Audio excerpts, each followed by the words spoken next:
Alors, bienvenue à l'église. Bonsoir à tous. Bonsoir. Alors, ce soir, j'aimerais d'abord dire cela avant de commencer. Il est important qu'on comprenne une chose, c'est que venir à l'église n'est pas synonyme de changement. Ce n'est pas parce qu'on vient à l'église qu'on va automatiquement changer. Nous avons une part de responsabilité dans le processus de changement qui est nôtre. C'est que notre part de responsabilité, c'est qu'on doit s'engager à pratiquer ce qu'on écoute. Si on ne pratique pas ce qu'on écoute, on ne va jamais changer. Et mon rôle à moi, c'est avec le Saint-Esprit d'apporter la parole nécessaire, les instructions nécessaires, mais ça ne peut pas produire du changement si il n'y a pas en face des gens qui veulent non seulement écouter, mais qui veulent pratiquer la parole. Jacques disait, mettez en pratique la parole, ne vous bornez pas à l'écouter. Parce qu'on peut écouter, mais ça ne change pas nos vies. L'évangile, regardez bien, la Bible, c'est le seul livre qui n'est pas informatif. Vous savez, la Bible, ce n'est pas un livre informatif. La Bible, c'est un livre de transformation. Dites avec moi, transformation. Donc, la Bible, c'est un livre de transformation. Donc, tout ce qu'il y a dans la Bible a la capacité de nous transformer. Paul disait dans Timothée, toute écriture est inspirée de Dieu pour corriger, pour instruire, pour enseigner. Donc, la Bible, ce n'est pas un livre juste pour nous informer. La Bible, c'est un livre que Dieu nous a donné pour nous transformer. Donc, lorsqu'on prêche l'évangile, ou bien lorsqu'on est exposé à la prédication de l'évangile, notre retour, c'est le désir de mise en pratique. C'est notre désir de pratiquer qui va changer nos vies. Ce n'est pas juste écouter. Donc, aujourd'hui, on va lire dans Jean chapitre 15. Ok? Jean chapitre 15, le verset 1 à 8. Jean chapitre 15, verset 1 à 8. Alléluia. Jean 15, verset 1 à 8. Je cherche dans ma Bible. Alléluia. Jean 15, verset 1 à 8. Alors il dit, « Je suis le vrai sceptre, et mon Père est le vigneron. Tout sarment qui est en moi, qui ne porte pas de fruits, il le retranche. Et tout sarment qui porte du fruit, il l'émonde, afin qu'il porte encore plus de fruits. » Verset 3, il dit, « Déjà vous êtes purs, à cause de la parole que je vous ai annoncée. » Verset 4, il dit, « Demeurez en moi, et je demeurerai en vous. Comme le sarment ne peut de lui-même porter du fruit, s'il ne demeure pas attaché au sceptre, ainsi vous ne pouvez non plus. Si vous demeurez en moi, je suis le sceptre, vous êtes les sarments. Celui qui demeure en moi et en qui je demeure porte beaucoup de fruits. Dites avec moi, beaucoup de fruits. Car sans moi, vous ne pouvez rien faire. Après, il dit, verset 6, si quelqu'un ne demeure pas en moi, il est jeté dehors, comme le sarment, et il sèche. Puis, on le ramasse, on le jette au feu, et il brûle. Verset 7. Si vous demeurez en moi, et que mes paroles demeurent en vous, demandez ce que vous voudrez. Cela vous sera accordé.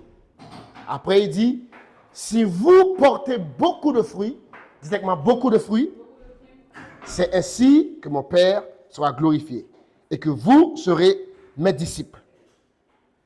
Aujourd'hui, j'enseigne, il s'attend à du fruit. Dites avec moi, il s'attend à du fruit. Dites avec moi, il s'attend à du fruit. Ok, regardez bien. Dans ce passage, il y a trois choses que je veux qu'on souligne. Si vous avez votre Bible, soulignez-le. Remarquez, il y a le fruit. Ok. Après, il dit plus de fruits. Après, il dit beaucoup de fruits. Il dit Il parle d'abord de fruits, ensuite, il dit plus de fruits, et ensuite, il dit beaucoup de fruits. Gardez ces trois expressions-là, on va y arriver dessus. Alors, maintenant, je vais commencer comme ça. L'être humain, en vrai, a été créé pour glorifier Dieu. C'est le but. Lorsque Dieu a créé l'être humain, lorsqu'il s'est embarqué dans ce projet-là, son but, c'était glorifier. C'est quoi glorifier? En fait, glorifier, c'est révéler sa gloire. Ce n'est pas louer, non. Glorifier, c'est révéler la gloire. En fait, on glorifie Dieu, c'est le mot doxazo. Ça veut dire révéler sa gloire, montrer sa gloire. Donc, l'homme, a été créé pour montrer la gloire de Dieu. Donc, et l'homme a péché et s'est écarté du plan de Dieu. Donc, il a fallu que Dieu trouve un autre moyen, un moyen de rédemption, afin que l'homme puisse être sauvé. Mais le but étant toujours de glorifier Dieu. Dans Éphésiens 1:12, il dit, nous qui d'avance, en fait, nous avons servi à la louange de sa gloire. Éphésiens 1:12. En fait, en réalité, le salut, comme j'aime bien le dire ici, c'est le point de départ d'une marche avec Dieu. Ce n'est pas juste quelque chose qu'on fait, on est sauvé. Non. Le salut, en vrai, c'est un point de départ. Et le but de cette marche avec Dieu, il y a ce qu'on appelle la transformation, comme je disais tout à l'heure. La transformation. Et ce processus de transformation, regardez bien, il dit dans Romains 12, verset 2, il dit, ne vous conformez pas au siècle présent, mais soyez transformés par le renouvellement. Il dit, soyez transformés par le renouvellement de l'intelligence, afin que vous discerniez quelle est la volonté de Dieu, ce qui est bon, agréable et parfait. En fait, nous ne sommes pas juste sauvés, nous sommes transformés. Nous devons être transformés. Et ce n'est pas juste parce que nous avons reçu Jésus que nous serons automatiquement transformés. Et c'est ça l'erreur que beaucoup de gens font. Les gens pensent on dit ça aux gens, donne ta vie à Jésus et tu vas changer. Ça sonne vrai, mais ce n'est pas totalement vrai. Donne ta vie à Jésus et tu vas changer, il y a une condition. C'est si tu t'engages dans le processus de transformation. Donc, lorsqu'on dit aux gens, accepte Jésus et ta vie va changer, on ne dit pas totalement la vérité. Amen? Amen. Mais regardez bien. Et ce processus de transformation-là, lorsqu'une personne est sauvée, Jésus disait à Nicodème, il a dit à Nicodème, si une personne ne naît de nouveau, il ne peut hériter le royaume de Dieu. Donc, lorsque tu es sauvé, Dieu s'attend à ce qu'il y ait de la transformation. Et ce processus de transformation, c'est ce que Dieu appelle dans la Bible le fruit. Dites avec moi le fruit. Dites avec moi le fruit. Regardez bien. Le fruit, c'est une obligation dans la vie de tout être humain. Dieu ne fait rien juste pour le plaisir. Écoutez-moi bien. Dieu ne fait rien juste pour le plaisir. Tout ce que Dieu fait, il y a un dessein qui est attaché. OK? En fait, on a tort de penser qu'une fois qu'on est sauvé, et qu'on est automatiquement sauvé. C'est faux. Regarde, j'ai découvert ça, j'étais choqué. En fait, vous savez que ce n'est pas parce que tu es sauvé et que tu as donné ta vie à Jésus et que tu seras automatiquement sauvé quoi qu'il arrive. Ce n'est pas vrai. Regardez bien. Si tu ne portes pas du fruit, tu peux perdre ton salut. Regardez bien. Il dit au verset 2, Jean 15, verset 2, il dit, tout sarment qui est en moi et qui ne porte pas du fruit, il le retranche. Ça veut dire que Dieu s'attend à ce que toute personne qui vient à l'église porte du fruit. Sinon, tu vas être retranché. Et ce mot retranché, ça veut dire que tu es enlevé. On te coupe, on te jette. Ça veut dire que tu peux perdre ton salut si tu ne portes pas du fruit. Dites avec moi, il faut que je porte du fruit. Regardez bien, il faut que je porte du fruit. Si je suis le cep, tout ça manque en moi, il le retranche. Donc, adoptez un comportement chrétien. Adoptez les langages chrétiens, les alléluia, mon frère, ma soeur. Maintenant, on est sauvé, on dit plus wesh, on dit bonjour, on dit mon frère, on dit ma soeur, on fait tous les mots alléluia, gloire à Dieu. On a juste importé ça dans notre vocabulaire. Ce n'est pas ça du fruit. Ce n'est pas ça qui fait de toi un chrétien. Ce n'est pas parce que maintenant tu écoutes que du gospel, maintenant c'est bien, mais c'est pas ça. C'est pas parce que maintenant tu dis que alléluia, tu dis que mon frère, etc. Ce que Dieu s'attend, la vérité, c'est que une fois que tu es sauvé, dis avec moi, il faut lutter il faut lutter pour être transformé. En réalité, le don du salut vient de Dieu. Mais Dieu s'attend à ce que nous faisions de notre propre effort des choses pour manifester la nouvelle vie. Avec Dieu, regardez bien, avec Dieu, ce ne sera jamais 100% Dieu. Non. Dans tout ce que Dieu fait, il y aura une part pour toi. Dieu va faire toujours 70%, parce qu'il est Dieu, mais il y a 30% qui dépend de toi. Et si tu ne le fais pas, ben, ton salut est incomplet.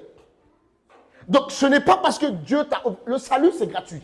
Éphésiens 2, 8, il dit, car c'est par grâce que vous êtes sauvés, par le moyen de la foi, cela ne vient pas de vous, mais c'est un don de Dieu. Donc, le salut en lui-même, c'est un don de Dieu, c'est quelque chose que Dieu te donne. Mais le salut est incomplet sans certaines œuvres. C'est ce qu'on appelle le fruit. Tu n'es pas sauvé si on ne voit pas certaines œuvres chez toi. Ok?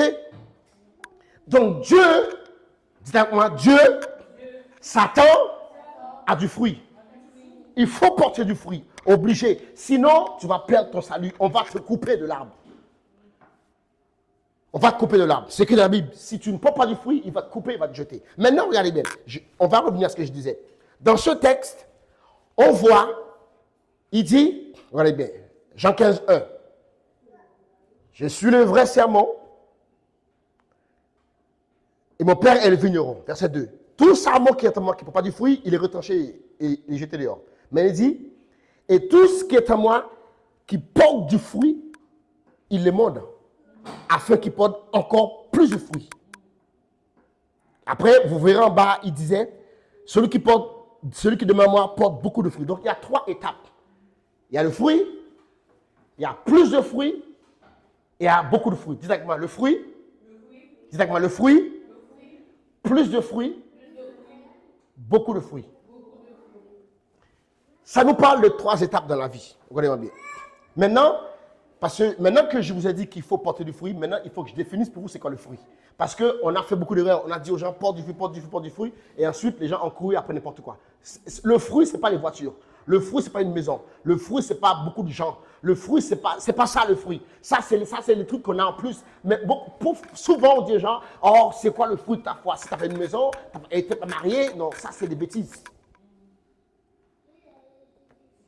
Ah, si tu es chrétien maintenant, on voit le fruit, il est où ta maison? Il faut le fruit, il est où ta voiture? Il est où ton travail? Ça, c'est des bêtises. Où sont les gens qui te suivent? Tout ça, là, c'est des bêtises.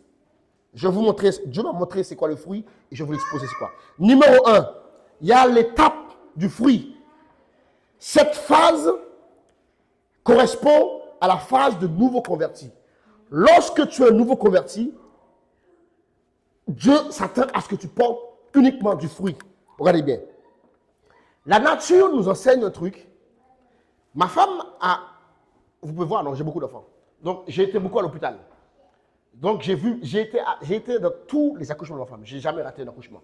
Même la fille qu'on a perdue, j'étais là. Et il y a un truc, et prochainement, je vais être là encore. Mais il y a un truc que j'ai toujours remarqué. C'est que dès qu'un enfant naît, dès que le bébé naît, il naît avec cet instinct de « il faut que je grandisse ». Et parce qu'il naît avec cet instinct, automatiquement, il y en a, ils dorment 2 heures, après, dès qu'ils se réveillent, ils veulent manger. Ma fille, elle est née, elle a mangé directement. Qui encore? 7 aussi. Elle et 7, ils sont nés, elle est comme ça. Ils l'ont direct mis au monstre. Elle est restée longtemps dedans. Même 7 aussi. Quand il est né 7, il a pleuré 2 minutes. Après, il a cherché le sein. Il est resté longtemps dedans. Pourquoi? Parce qu'il sait. Il faut que je grandisse. Et au bout de 2-3 jours, tu vois l'enfant, il essaie d'ouvrir les yeux. Il essaie, tu le portes, il est déjà, en fait, le processus de croissance est déjà lancé. Il sait qu'il faut qu'il grandisse. Et dès que l'enfant arrive à voir correctement, tu vois, il commence à vouloir bouger, vouloir marcher. Pourquoi? Parce qu'il faut qu'il grandisse. Pour un nouveau converti, c'est la même chose. Dieu s'attend à ce que dès que tu donnes ta vie à Jésus, tu veuilles changer. Arrêtez avec ces histoires de voilà, il me faut du temps. Non. Non. Le fruit que Dieu s'attend de nouveau convertis s'appelle la repentance. Dites-moi la repentance. C'est quoi la repentance? Regardez bien. Acte 26, verset 19 à 20. Il dit, en conséquent, roi Agrippa, je n'ai point résisté à la vision céleste de ceux de Damas. D'abord, puis à Jérusalem, dans toute la Judée, chez les païens, j'ai prêché la repentance, la conversion à Dieu et la pratique d'œuvres dignes de la repentance. En fait, le fruit de la repentance, c'est ce que Dieu attend de nouveaux convertis. C'est le fruit de la repentance. Dieu s'attend à ce que nouveau converti, tu viens à l'église, tu vivais d'une certaine façon, tu donnes ta vie à Jésus. Dieu s'attend à ce que tu mettes en place des changements tout de suite. Dis avec moi, tout de suite. Dieu, une fois que tu as reçu Jésus, tu as reçu la grâce pour changer. Maintenant, ce que Dieu attend de toi, c'est que tu fasses les œuvres dignes de la repentance. Ça veut dire, il faut que tu mettes en place dans ta vie des choses qui montrent à Dieu que tu veuilles changer. Ça, on doit arrêter avec ces histoires. Les gens sont dans nos églises, ils sont convertis, mais ils sont dans le concubinage, ils vivent comme ils veulent, ils ont pas envie de changer, mais ils prennent toutes sortes de prétextes. Alors, c'est compliqué. C'est pas compliqué. Mets en place, au moins, regardez bien, si tu fais les œuvres, Dieu va t'aider. Mais tu vis tranquillement et tu attends. Non. Le fruit de la repentance, c'est le désir de changement qu'une personne démontre de jour en jour qui conduit au véritable changement. Je répète, le fruit de la repentance, c'est le désir de changement qu'une personne démontre de jour en jour qui conduit au véritable changement. Ce sont les ajustements. Tu ajustes ta vie. Tu sais, voilà. Tu sais, tu es un fumeur né. Tu es un fumeur aguerri. Tu donnes ta vie à Jésus. On ne s'attend pas que du jour au lendemain, tu arrêtes de fumer. Si tu fumais un paquet, tu as dit, bon voilà, je fume un paquet par jour, bon, je vais essayer de diminuer à 10. Et mais il faut faire des choses. Il faut faire des actions pratiques. Regardez bien, Hébreux 6, verset 1. Il dit, c'est pourquoi, laissant les éléments de la parole de Christ, tendons à ce qui est parfait, sans poser de nouveaux fondements, de renoncement aux œuvres mortes. C'est quoi la repentance? La repentance, c'est le renoncement aux œuvres mortes. Il y a des choses dans la vie d'une personne qui est nouveau converti qu'il doit lui-même renoncer. Si tu es nouveau converti, si tu es nouveau dans la foi, il y a des choses dans ta vie que Dieu s'attend à ce que tu renonces. C'est ce qu'on appelle le fruit. C'est ça le fruit que Dieu s'attend. C'est ça le fruit que Dieu s'attend. Regardez bien. Luc, ça c'est Jean-Baptiste qui disait ça. Jean-Baptiste disait ça. Luc 3, verset 8 à 14. En fait, la repentance, le fruit de la repentance représente les actions concrètes qu'une personne prend pour initier le changement. Le changement doit toujours... Vous savez quoi? Regardez-moi bien. Le changement, c'est notre humain, commence par toi. Dieu te donne la grâce, mais il faut que tu sois à l'initiative des actions pour changer. Tu veux, ne me dis pas, oh non, non. Tu dois être à l'initiative des actions pour changer. Tu sais comment t'habiller. Tu sais que voilà, quand je n'étais pas sauvé, je m'habillais d'une certaine façon.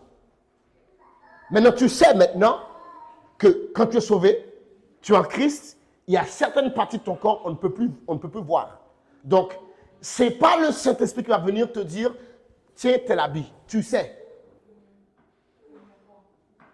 Ce n'est pas le Saint-Esprit qui va venir te dire, mais non, tu sais. Donc, ce que tu sais, tu le fais. Et ce que tu ne peux pas, tu auras la grâce pour le faire. C'est comme ça que ça marche. Ce que tu sais, tu le fais. Et ce que tu ne peux pas, Dieu va te donner la grâce pour le faire. Mais c'est histoire de dire, ouais, on me juge. Non, arrêtez ça. Regardez bien. On va lire une histoire. Luc, chapitre 3, versets 8 à 14. Saint Jean-Baptiste, il prêchait dans son baptême, et il y a plein de gens qui sont venus. Et lorsque les gens sont venus, il leur a dit, verset 8, il dit, produisez donc du fruit digne de la repentance. Ne vous mettez pas à vous dire en vous-même, nous sommes les enfants d'Abraham. Voilà, ça c'est pour les gens qui naissent à l'église. Souvent, nous, les gens qui naissent à l'église, on se dit, ah, mais je suis chrétien de naissance. Ce n'est pas vrai. Ça n'existe pas un chrétien de naissance. Vous m'avez entendu? Moi-même, je suis né à l'église. Je ne suis pas chrétien quand je suis né. Mes enfants ne sont pas chrétiens quand ils sont nés. Ma fille, à 12 ans, elle a donné sa vie à Jésus. Ma fille, 8 ans, elle a donné sa vie à Jésus. Pourtant, je suis pasteur. Non, ça n'existe pas. Mes garçons n'ont pas encore donné la vie à Jésus. S'ils meurent, ils vont au ciel parce qu'ils sont innocents. Mais c'est parce qu'ils sont chrétiens. Non, un jour, ils vont devoir prendre une décision eux-mêmes. Donc, il leur disait, ne vous mettez pas à vous dire vous-même, nous sommes enfants d'Abraham. Il dit, déjà, la cornée est dans la racine des arbres. Tout arbre qui ne produit pas de fruits sera coupé, jeté dehors. Encore, tu vois, il faut porter du fruit. Mais la foule lui dit, qu'est-ce qu'on doit faire? Qu'est-ce qu'on doit faire? Il dit que celui qui avait 2 tuniques donne, partage avec son frère. Que celui qui a de quoi manger agisse de même. D'autres publicains disent, maître, que devons-nous faire? Vous voyez, ils posent des questions, qu'est-ce qu'on doit faire? Parce qu'ils ont compris que la repentance, ce sont des actions concrètes. Dites-moi, actions concrètes. Dites-moi, actions concrètes. Oui. Après, il dit, maître, que devons-nous faire? Il dit, n'exigez pas rien au-delà de ce qui vous a été ordonné. Des soldats aussi lui demandèrent, que devons-nous faire? Il dit, ne commettez pas d'extorsion ni de fraude envers personne. Il leur a donné des actions pratiques. Donc, toi qui m'écoutes, toi qui me regardes, toi qui es là, tu sais très bien que tu as des choses que Dieu te dit d'arrêter depuis longtemps. Pratique-les. Et puis, celui qui connaît le bien, qui ne le fait pas, commet un péché. Tu ne peux pas dire, ah, je ne sais pas quoi faire. Non. Donc, ça c'est l'étape numéro 1. Le fruit. Quand tu es nouveau converti, Dieu s'attend à du fruit. Maintenant, numéro 2, il dit plus de fruits. L'étape de plus de fruits, cette phase correspond à des chrétiens affermis déjà. Et Dieu s'attend à plus de fruits de chrétiens affermis. Et c'est cette phase, la Bible appelle ça l'étape d'homme fait. Dans cette phase, il y a 2 principaux fruits que Dieu s'attend. 2 principaux fruits, que Dieu attend. Numéro 1, c'est le fruit de l'esprit. Numéro 2, c'est le fruit de la justice. Je répète, dans cette phase de plus de fruits, tu es déjà un chrétien plus affermi. Donc, Dieu ne s'attend pas à ce que tu luttes avec la pornographie. Dieu ne s'attend pas à ce que tu luttes avec l'ivrognerie. Dieu ne s'attend pas à ce que tu luttes avec tout ça. Non, pour Dieu, c'est passé tout ça. Parce que, pourquoi? Parce que tu as appliqué ton cœur à la justice. Dieu t'a donné la grâce. Regardez bien. Ne me dis pas que tu as du mal avec la pornographie si tu ne t'obliges pas à être couché à une certaine heure. Vous savez, l'étape numéro 1, pour être libre de la pornographie, couche-toi tôt. Tu sais très bien que c'est vers minuit, 1h, que tu glisses. Couche-toi tôt. Au motif du Seigneur, je n'ai pas envie d'aller là-bas, donc je me couche tôt. Et si malgré ça, tu n'arrives pas, Dieu va te donner la grâce. Mais tu restes tard le soir, tu restes sur Internet tard le soir, peut-être que tu n'arrives pas. Non, arrête. Oui, j'ai du mal avec la masturbation. Déjà, arrête tous les trucs, toutes les images que tu regardes qui excitent ta chair. Prends des actions concrètes. Donc, une fois que tu es un chrétien fait, Dieu ne s'attend pas à ce que tu luttes avec ça. Donc, maintenant, Dieu s'attend à plus de fruits. Et c'est quoi le fruit que Dieu s'attend? C'est le fruit de l'esprit et le fruit de la justice. Le fruit de l'esprit, Galates 5, 22, il dit, mais le fruit de l'esprit, c'est l'amour. Regardez-moi bien. Il n'y a qu'un seul fruit de l'esprit. On nous a enseigné, je lis le verset. Mais on nous a dit que le fruit de l'esprit, c'est la joie, la paix, non. Il a dit le fruit de l'esprit. En fait, il n'y a qu'un seul fruit de l'esprit qui se manifeste en plein d'autres facettes. Le fruit de l'esprit, c'est l'amour. Et avec l'amour, parfois, l'amour va se manifester en joie, en paix, en patience, en bonté, en bienveillance, en fidélité, en douceur, en tempérance. Mais le fruit que Dieu s'attend d'un chrétien affermi, c'est l'amour. Dites-moi l'amour. Dieu, un chrétien qui ne vit pas dans l'amour, tu ne portes pas de fruits. Tu dois vivre dans l'amour. On doit voir le fruit de l'esprit chez toi qui est l'amour. Et deuxièmement, c'est le fruit de la justice. Le fruit de la justice, on trouve ça dans Ephésiens 5, versets 8 et 9. Il dit, autrefois vous étiez ténèbres, maintenant vous êtes lumière. Marchez comme des enfants de lumière, car le fruit de la lumière, le fruit de la justice, le fruit de la lumière, consiste en toutes sortes de justice et de bonté. En fait, j'ai dit, c'était le fruit de la justice, mais en fait, c'était le fruit de la lumière. En fait, Dieu s'attend au fruit de l'esprit et le fruit de la lumière. Et le fruit de la lumière consiste en la justice, en la vérité. Donc, d'un chrétien affermi, Dieu s'attend à 2 fruits. Le fruit de l'esprit et le fruit de la lumière. Et le fruit de la lumière consiste en toutes sortes de justice et de vérité. Donc, dans cette phase de ta vie, Dieu s'attend à ce que tu manifestes le caractère de Christ. Amen. Dieu s'attend à ce que tu manifestes le caractère de Christ. On doit voir Christ chez toi. Lorsque tu deviens un chrétien mature, on doit voir Christ chez toi. Et comment on voit Christ chez toi? C'est quand on voit le caractère de Christ. C'est quand tu portes le fruit de l'esprit. Quand tu marches dans l'amour, tu marches dans la joie, tu marches dans la paix, tu pratiques la justice et la vérité. Et regardez bien, Pierre disait dans 2 Pierre, regardez bien, vous savez, cette histoire de porter du fruit, vous devez comprendre un truc. Ça doit être volontaire. Ça doit être volontaire. On ne peut pas insigner, regardez bien. La grâce de Dieu, c'est quelque chose qui se provoque. Ok? La grâce de Dieu, c'est quelque chose qui se provoque. Il n'y a pas de grâce, là, il n'y a pas d'action intentionnelle. Là où il n'y a pas d'action intentionnelle, il n'y a pas de grâce. Exemple, si tu ne pries pas, tu ne vas pas recevoir la grâce pour prier. Non. Si tu ne jeûnes pas, tu ne vas jamais recevoir la grâce pour jeûner. Non. C'est en jeûnant que tu obtiens la grâce pour jeûner. Si tu ne lis pas ta Bible, tu ne vas jamais obtenir la grâce pour comprendre la Bible. Il faut d'abord lire la Bible. Donc, Pierre disait, dans 2 Pierre 1, verset 3 à 11, je vais lire, c'est un long passage, mais suivez-moi. Il dit, comme sa divine puissance nous a donné tout ce qui contribue à la vie, à la piété, au moyen de la connaissance de celui qui est appelé pour sa propre gloire, par sa vertu, lesquelles nous assurent les plus grandes et précieuses promesses, afin que par elles nous devenions participants, directement participants à la nature divine. Ok? Donc, regardez bien. Dieu veut qu'on devienne participant à sa nature. Comment? Comment il dit ça?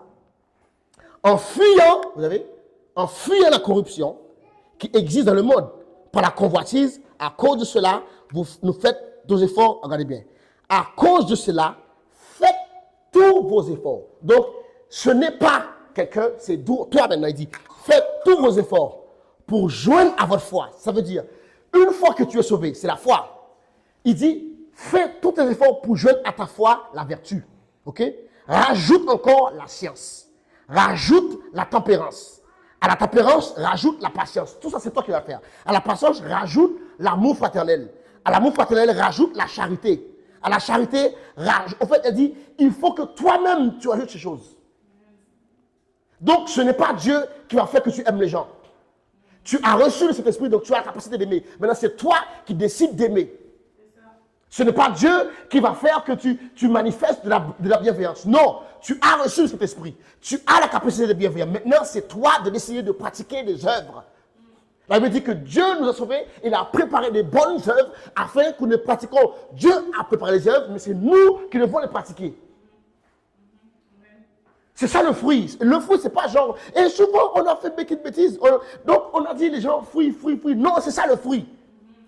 C'est le caractère de Christ. Dieu veut voir le caractère de Christ chez toi. Si ça fait 2 ans, 3 ans, 4 ans que tu es à l'église, on ne peut pas voir Christ chez toi, tu ne portes pas de fruits et tu es en danger. On doit voir Christ chez toi si ça fait 2 ans que tu es à l'église. Tu es nouveau converti, trouve pas d'excuses. Veux changer. Ça fait 1 an, 2 ans, 3 ans que tu es à l'église, 4 ans, 5 ans. Il y a des gens qui ont 10 ans à l'église, ils disent encore des gros mots. Il y a un problème. Il y a un réel problème. C'est pas normal, ça fait 10 ans que tu es à l'église, tu dis encore des gros mots. Ça fait 5 ans que tu es à l'église, tu mens comme tu respires. Tu voles. Non. Le caractère de Christ doit être manifesté. C'est ça que Dieu attend de chrétiens matures. C'est le fruit. Voilà pourquoi il dit, tu portes du fruit. Ensuite, si tu demeures en moi, tu vas porter plus de fruits. Et le plus de fruits, c'est le fruit de l'esprit et le fruit de la lumière. Dieu s'attend à ce que tu agisses justement. Dieu s'attend à ce que tu vives dans la vérité. Dis avec moi, je vis dans la vérité. Si, il faut vivre dans la vérité. Et regardez bien, Pierre nous dit bien, c'est vous qui devez faire les efforts. C'est pas genre, ça me tombe dessus. Écoutez-moi bien. Si vous attendez que le bien vous tombe dessus, vous allez attendre longtemps. Numéro 3. Une fois qu'on a porté du fruit, et que on a porté plus de fruits, maintenant on arrive à la phase de beaucoup de fruits. Cette phase, c'est la phase que tout le monde veut arriver. C'est la phase que tout le monde veut arriver. Parce que c'est la phase du show. Parce que c'est dans cette phase où tu deviens un témoin et Dieu met de la puissance dans ta vie qui attire des gens. Dieu attire du monde. Dieu attire les gens. Dans cette phase-là, Dieu attire des gens. Et donc, du coup, c'est la puissance qui commande des résultats. Tu es dans cette phase, Dieu s'attend à ce que tu portes du fruit. Et dans cette phase où tu es, Dieu te met dans des conditions pour que tu portes du fruit. Pourquoi? Parce que maintenant, il y a le caractère de Christ chez toi, il y a le fruit de l'esprit. Maintenant, Dieu peut attirer les gens à toi. Pourquoi? Parce que tu vas les amener à Christ. Maintenant, nous, souvent, on fait les erreurs. Les gens, ils n'ont pas de fruit de l'esprit, ils n'ont pas de fruit de la justice, de la lumière, ils ne portent même pas de la repentance, mais ils veulent porter du fruit. Pourquoi? Parce qu'ils ont du charisme, ils peuvent rassembler des foules. Donc, du coup, on les met à faire plein de trucs, et ensuite, ils font plein de trucs, ils ramènent plein de gens, après, ils détournent plein de gens. Non, c'est du n'importe quoi. La personne n'a pas été changée. Il faut que la personne manifeste déjà la repentance. Numéro 2, qu'on voit en lui le fruit de l'esprit, le caractère de Christ. Ensuite, tu peux arriver dans la phase de beaucoup de fruits. Et vous savez, la phase de beaucoup de fruits, c'est Dieu qui décide. Regardez bien. Regardez bien. Bien que dans les deux phases précédentes, c'est toi qui dois agir pour porter du fruit, dans cette phase-là, c'est Dieu qui décide quand le fruit arrive. Tu ne peux pas provoquer. Vous savez, les gens que Dieu va t'envoyer, par exemple dans notre ministère, les gens que Dieu va nous envoyer, c'est au temps que Dieu a décidé. C'est le temps, Dieu a décidé le temps qu'il faut. Et on fait ce qu'on veut, c'est le temps que Dieu a décidé. Donc, mais cette phase est importante. Il ne faut pas dire, ah, mais non, il ne faut pas dire, ah, mais non, ça ne compte pas, c'est juste. Non, non. Les résultats glorifient Dieu. Dans cette phase-là, dans la phase de beaucoup de fruits, c'est la phase où notre vie commence à glorifier Dieu extérieurement.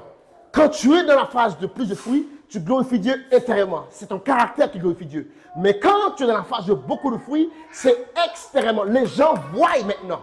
Parce que maintenant, tu fais des croisades, maintenant, tu fais des œuvres, maintenant, tu fais plein de trucs, tu fais des miracles, etc. Maintenant, les gens voient ce que tu fais et glorifient Dieu. Mais pour arriver là, il faut d'abord passer dans l'étape précédente, qui est le fruit de l'esprit.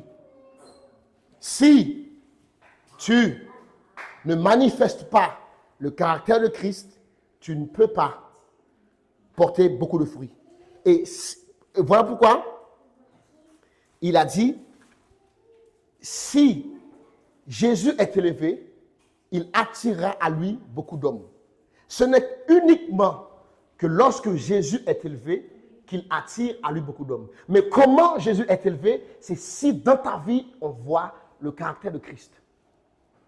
Jésus ne sera jamais élevé dans la vie d'une personne où il n'y a pas le caractère de Christ. Donc, on va s'arrêter là pour aujourd'hui. La semaine prochaine, on va voir. Mais en fait, parce que ce que je veux vous apprendre, c'est comment porter du fruit. Okay? Ce que je veux vous apprendre là, c'est comment porter du fruit. Parce qu'il s'attend à ce que nous portons du fruit. Mais ce que je veux vous apprendre, c'est comment porter du fruit. Mais il fallait qu'on passe par là. Il y a 3 étapes dans la vie d'une personne où Dieu s'attend à 3 types de fruits différents. Et ce n'est pas à négliger. Ne veuille pas tuer nouveau. Voilà pourquoi il dit, il ne faut pas que nos convertis soient dans des positions d'autorité. Parce que ça va le détruire. Parce qu'il ne s'est pas encore repenti. Donc, qu'est-ce qu'il va faire? Il va juste pécher dans un plus grand niveau. Il est nouveau converti. Il lutte encore avec le péché sexuel. Il lutte encore avec la cigarette. Maintenant, tu le mets en position d'autorité. Parce qu'il a du charisme, parce qu'il sait parler, parce qu'il sait rassembler. Donc, tu le mets là. Pourquoi? Parce que tu veux qu'il rassemble du monde. Mais il va rassembler les gens, il va coucher avec les filles. Oui, c'est ce qu'il va faire. Il va rassembler du monde, il va voler l'argent. Il va rassembler du monde, il va mépriser les gens. Il va rassembler du monde, après, au bout de 2, 3, 4, 5, 6, 700, on entend des histoires, oui, et tel m'a fait ça, j'ai fait ça avec Ethel m'a fait ça, Ethel m'a fait ça. On se dit, oh! Mais ce n'est pas le grand. Pourquoi? Combien de fois on est choqué? Combien de fois on est choqué? Une personne qu'on voyait dans nos églises, c'était le leader incontesté. Le leader des jeunes incontesté.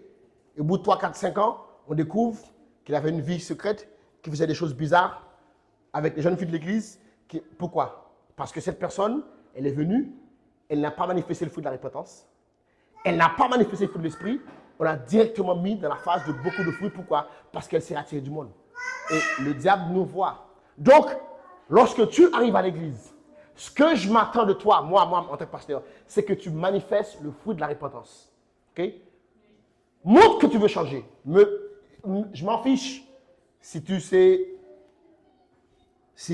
jouer, tu sais chanter, tu sais prêcher, tu sais prier. J'ai besoin de tout cela. Je ne vais pas faire le mytho, j'ai besoin de tout ça. On a besoin de tout ça. L'œuvre de Dieu a besoin de tout ça. Mais je ne suis pas si pressé que cela pour te mettre à l'œuvre.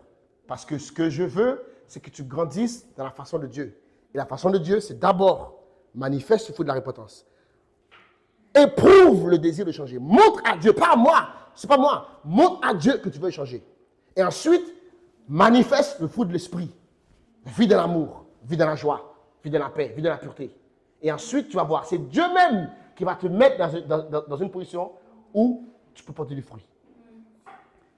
Maintenant, pour porter du fruit, il y a une condition. Cette condition, elle n'est pas négociable. Cette condition, il faut qu'on demeure en Christ. Si tu ne demeures pas, il avait dit, si vous demeurez en moi, vous porterez beaucoup de fruits. Donc, si tu ne demeures pas en Christ, tu ne peux pas porter des fruits. Donc, la suite de mon enseignement, c'est vous expliquer comment faire pour demeurer en Christ. Donc, on va s'arrêter là pour aujourd'hui. La semaine prochaine, on va voir comment faire pour demeurer en Christ. Parce que Dieu s'attend à ce qu'on porte du fruit. Au nom de Jésus, que Dieu vous bénisse. Amen. Alléluia.